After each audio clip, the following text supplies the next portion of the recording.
Hi, I'm Thad Gilbranson. I direct the Center for Rural Partnerships at Plymouth State University, and we're here at Spectacle Pond today on the Groton side of the pond with Dave Godbout, who's the president of the Spectacle Pond Association. Spectacle Pond Association was formed in 2005 to address a problem we noticed with water level dropping very rapidly in the summer and fall. And we determined that the dike at the far end of the pond, at the Hebron end of the pond, was very deteriorated and leaking water very badly. So we formed the association to work with the people who own the flowage rights to see what could be done to resolve the problem. So we negotiated with the owners of the flowage rights and ended up purchasing the flowage rights in July of 2009. Since that time, we've worked on a project to preserve the pond. We hired an engineering company to come up with a design. One of the members of the Spectacle Pond Association had a friend who was a dam engineer in Maryland, and he came up with a preliminary plan for us. Our engineering company that we hired ended up refining that plan, and we've been working with Du Bois and King from Putney, Vermont on the development of the plan. The plan consists of 3 phases.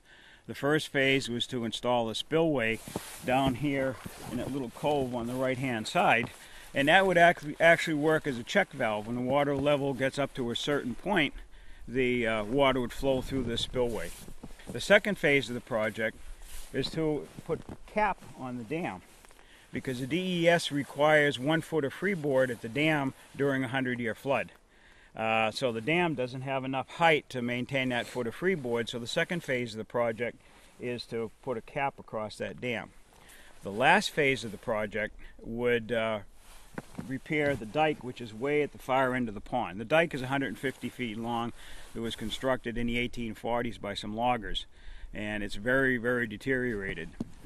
So that last phase will eliminate the threat to the pond caused by the deterioration of the dike. This is actually the first step of the project. This is our spillway. Construction of the spillway was just completed on March 2nd of this year.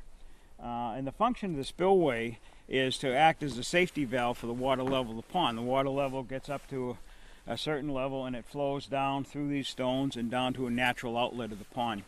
Years ago, this was a natural outlet. There's a stream bed that leads down into the Cockermouth River, and it was filled in way back in the 1980s, and it was one of the reasons that caused deterioration of the dam, because instead of flowing out this natural outlet, water was flowing over the dike.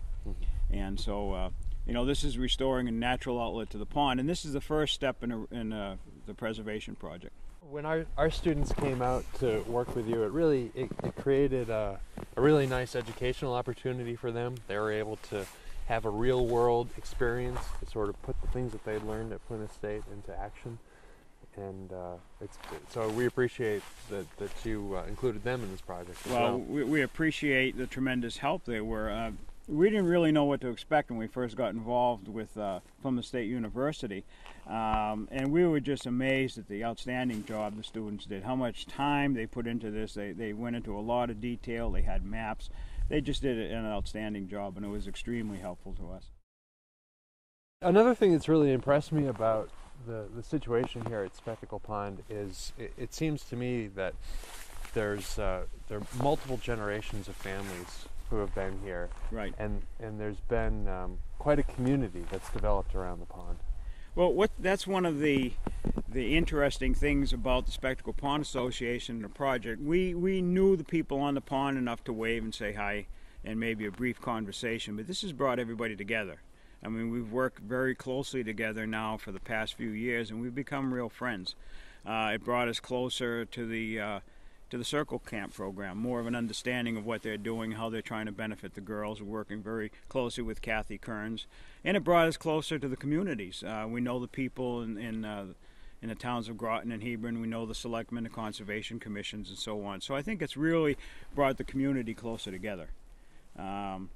It's really been an excellent project from that standpoint. So very rewarding.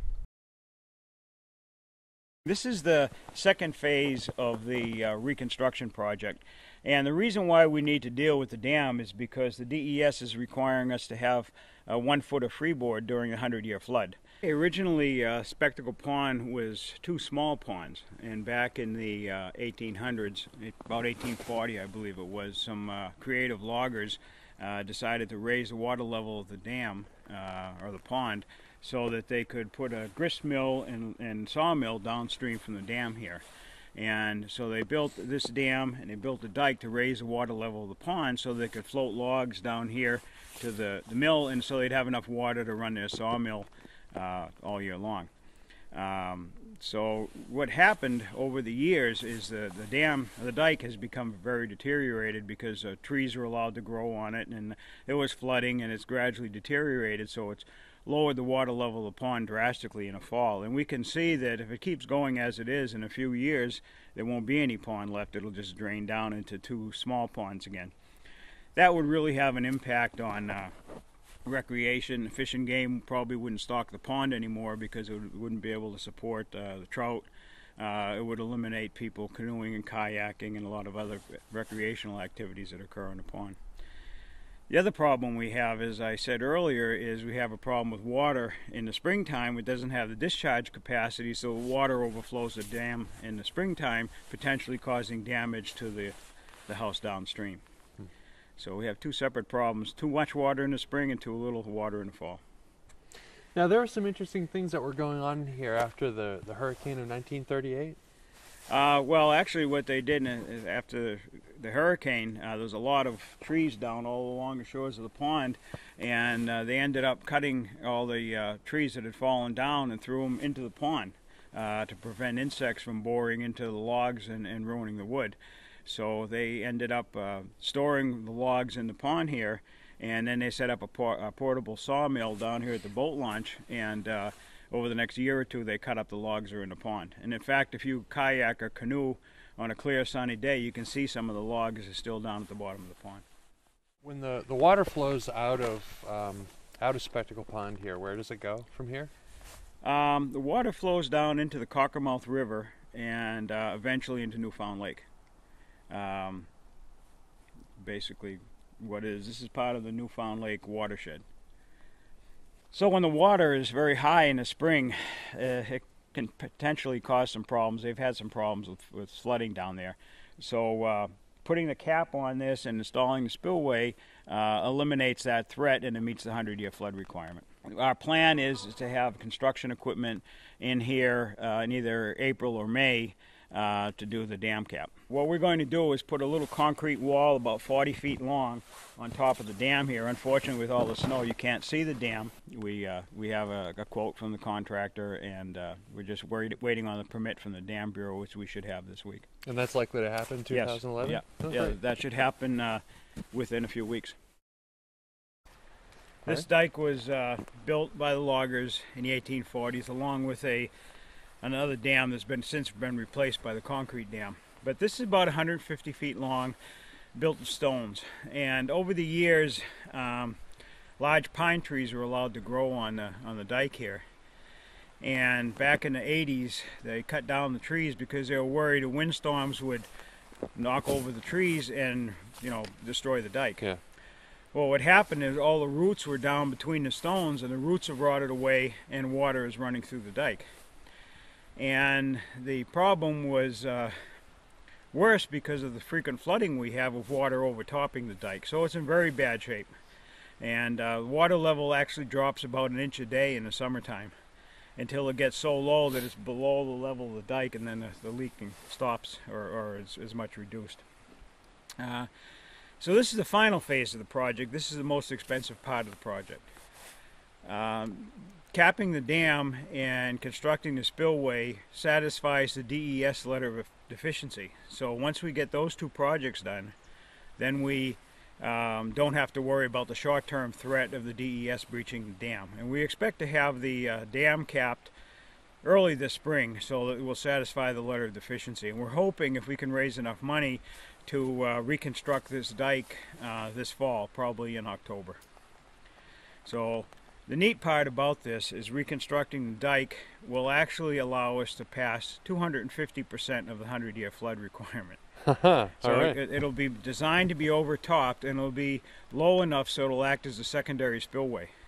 So if the water ever gets up to about 820 feet, which is 6 inches over the spillway, water will flow over this dike as well. So we're actually have 2.5 times the margin of safety required by the DES.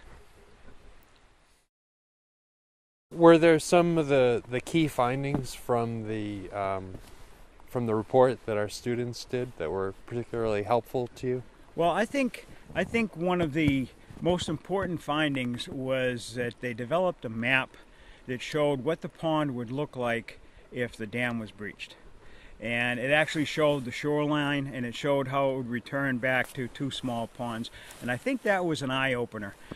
We've had presentations to the selectmen, and we had a booth at the Newfound Naturally Fair, at the Hebron Town Fair, and that seemed to catch people's attention when they saw that map and say, wow, this is what would happen to the pond. Because we showed a map of the existing pond with that map of the pond condition of when it would be like if it was drained. And that was an eye-opener, and I think that really got people's attention. So that was very, very helpful.